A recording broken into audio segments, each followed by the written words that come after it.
Hi, my name is Matthew Robertson, and I'm an executive producer here at WACS News. If you've been following the news over the past year, you'll realize that our country seems like it's more divided than ever. But is it really? I'm on a mission to answer that question with my new series, The Gray Area.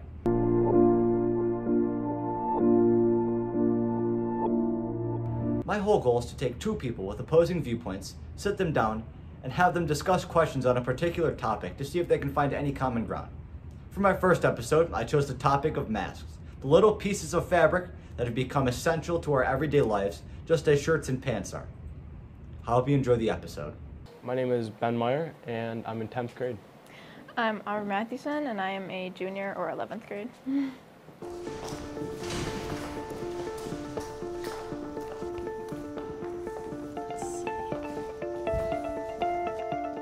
I've known people, but none of them have been like immediate family or any friends. It's just been like my sister got contact traced, so obviously I know who had it, but I've never like personally known someone. So my old man, he actually got it it was just after winter break. So it's kind of had like a not long-lasting effect on us, but it's kind of brought it into reality that, okay, this is serious, it happened, and it's real. But his experience with it was, I mean, he had it a whole lot better than other people have had it, because all he had, he just lost his taste and smell, and he was sick and tired for about 2 days, and a couple of days later he was feeling all right, and he actually just got his taste back a couple of weeks ago. Good for him. I wouldn't say it's really like anything of like impacted me much. I mean, I know it's when my sister got quarantined, it like impacted her a lot because she doesn't do well alone. So that's kind of like how I've seen it, but haven't had anything personal or anything. I think it's impacted me because it's like I saw it firsthand, and I was like, okay, this is real. Some people get it worse than others, but I think like the biggest thing that happened to me was like being separated from all my family and friends, and it like shocked me to see like, wow, those people are really important. So other than that, I mean, it really hasn't had that big of an impact on me.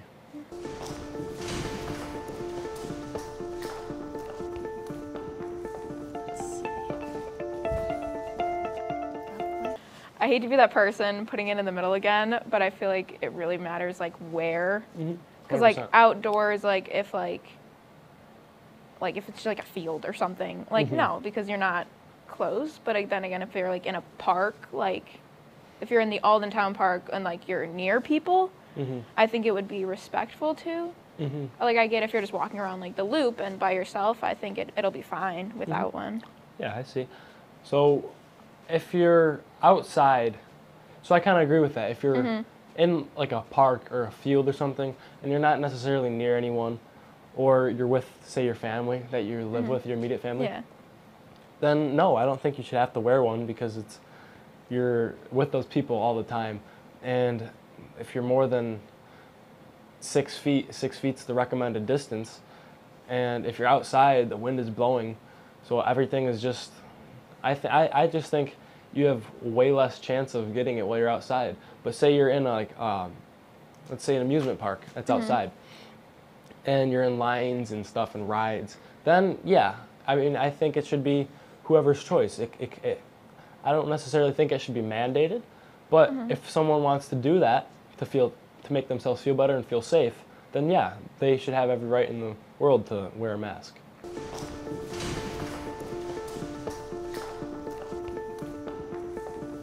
I'm kind of on the whole thing, whether it's, if you want to wear one, then go right ahead.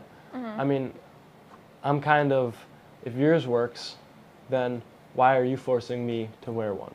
So I feel it's kind of like an infringement. So say someone were to, because I've been kicked out of a store for having my mask below my nose, and I felt violated because it's a public place, and I think it should be whoever's choice. If it's mandated, then, and you don't want to wear a mask, then I would rather just stay out of the place because, I don't know, I feel it should It should be the person's choice. I think that you should wear a mask when you're indoors. I think just out of the courtesy of just like respecting everybody and everything, just like doing, just why not? In my opinion, not in my opinion, but like it's just a piece of fabric. Just wear it. Like, why not? To piggyback off of that. Yeah, go ahead. So, if it's just a piece of fabric, why are we wearing it for a very deadly virus that's portrayed? It's portrayed to be very deadly. So, we have to wear full-face gas masks for, so say a mortician, a person who deals with dead bodies, and say they were exposed to some deadly, super deadly chemical.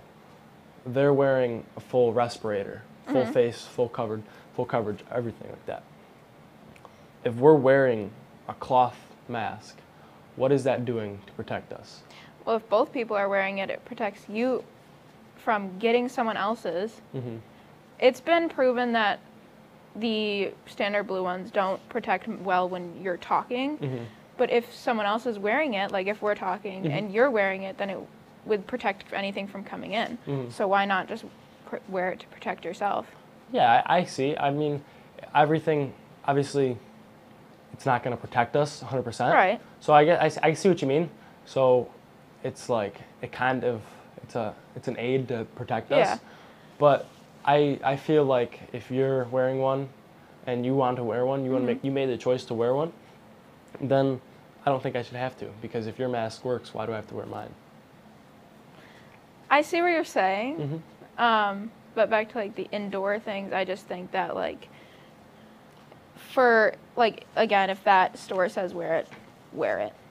If there is a store that doesn't, okay, it's your choice. Yep. But that's, yeah. I think we came to agreement on that. Okay.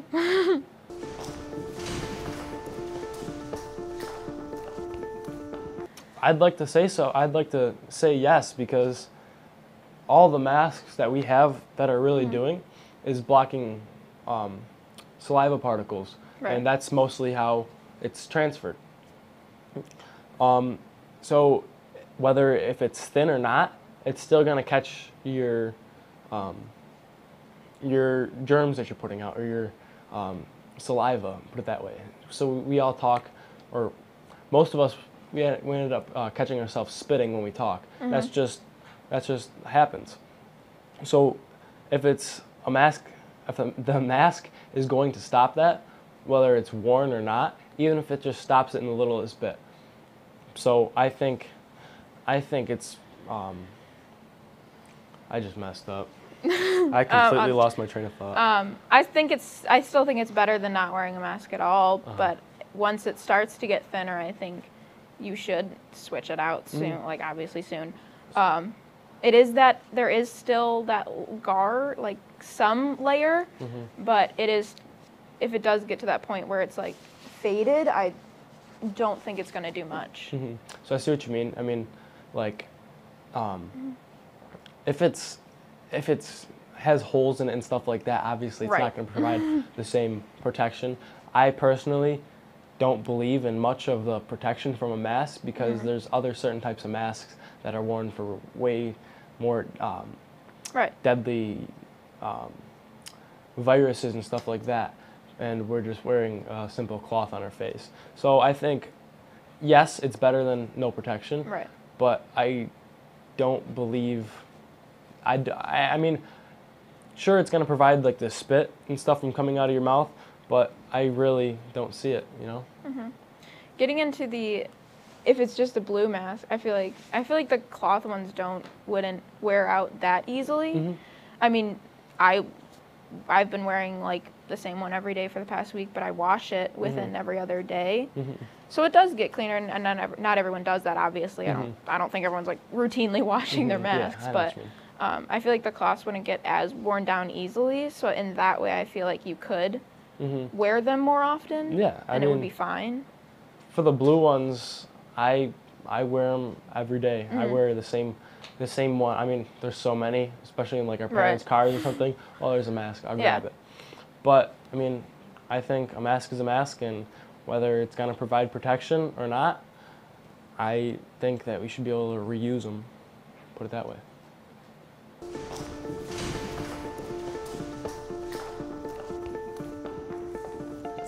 Yes, is that like COVID, this much of an extent that it was, a pandemic, I think that in some ways, yes, there is a point where you need to say, okay, wait, hold on.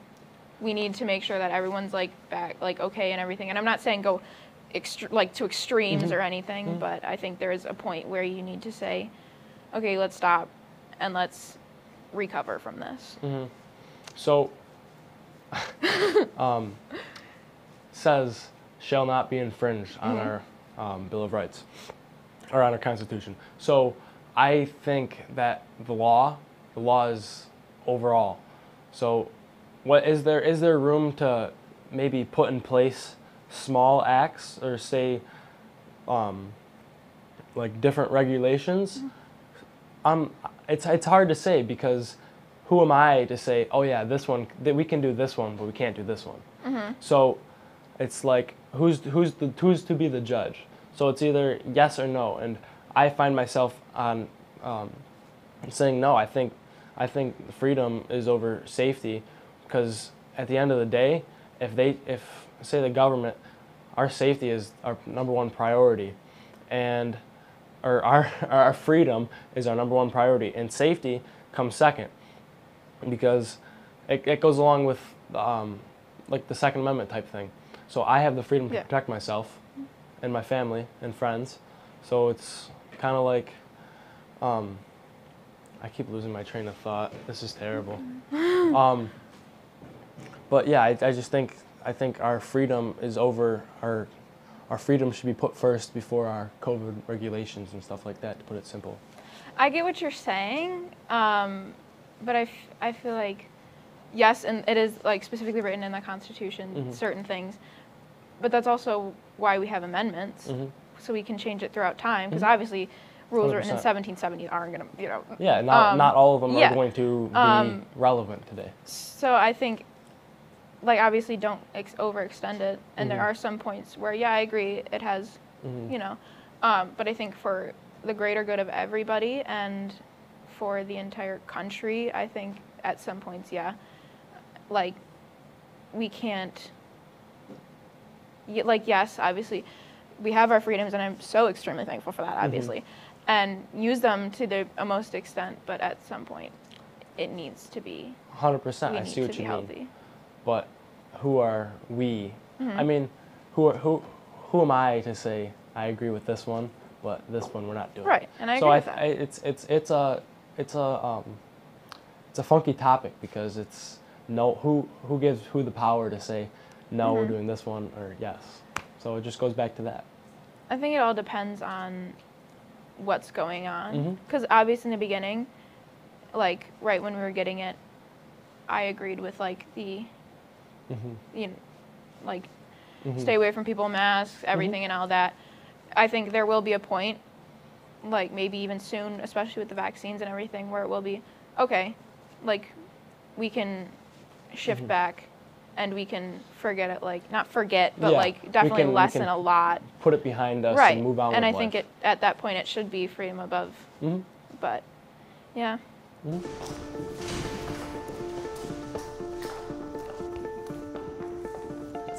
Honestly, I think it should be people's choice, but at the same time, I kind of disagree with that, because if you're smoking, you took that choice, and you're putting not only yourself in harm's way, but other people as well.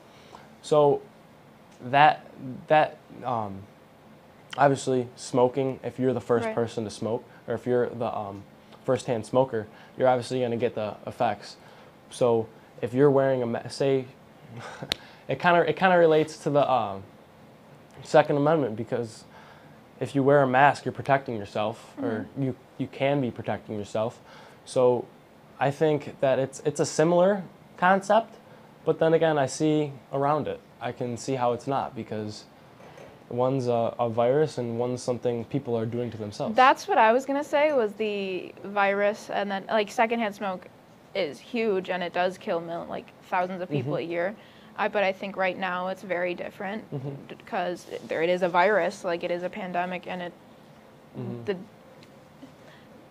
I'm not going to say the death rates are higher because I don't know the statistics right now, but so smoking kills over 800,000 people a year. Right. And I know we're not at 800,000 yet, obviously. Yeah. But I think it's the fact that if you have COVID, it's going to be spread more rapidly, faster, and you're going to get sick faster. And we don't know if you're going to, obviously some people don't get worse cases, but you don't know if you are or not. Yeah. And so I see what you mean. I think that's kind of where it's at. Yeah. I think they're extremely similar concepts with it, but at this point, like right now, I don't think they're the same. I agree somewhat with that because it's a similar concept, but at the same time, it's not. Right. I think it might get to a point where it's like, okay, we can have this this discussion again, but I think it's more just based off of how fast it's spread and how and what happens after you get it. Like, is it bad or is it good? Yeah. Or not? Obviously not good, but like, is it a good case? Best case, yeah. I know what you mean. And obviously you could die from secondhand smoke, but it's not going to be the same as if,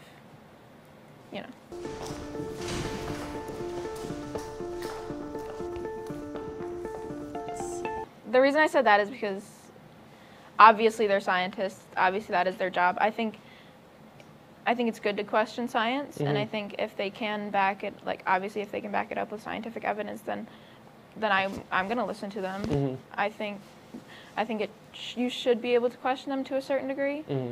But I feel like as long as they have evidence to back it up, I don't think it's needed. Yeah, I see what you mean.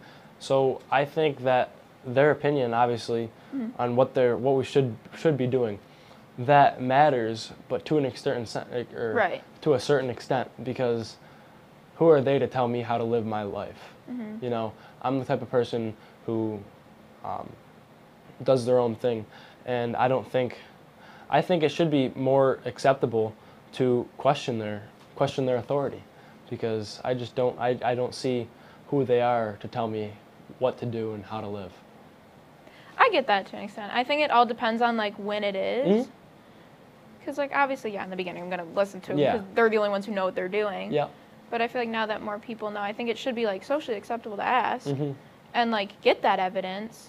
If they're right, I'll follow them. Yeah. And I do think they're right most of the time, so I'm not really, I'm be honest, I haven't really looked into half the stuff they've said, but since right now they're kind of they were the only ones who knew a lot about it. So I'm gonna. Yeah, I mean, then you always get the let's put it this way. Let's say biased. Yeah. A biased doctor. They're gonna push certain opinions that a, let's say, unbiased doctor wouldn't. So there's let's say, doctors that are going to tell you one thing, and then other ones that are going to tell you a completely polar opposite thing. That's what I think it's all about. That's why I think it should be more acceptable to talk it over, right, and question it. But, ask if they present you evidence. Okay. Yeah. If they can't, then ask more questions. Okay. Thank you for watching this episode of The Gray Area, and stay tuned for more discussions coming soon.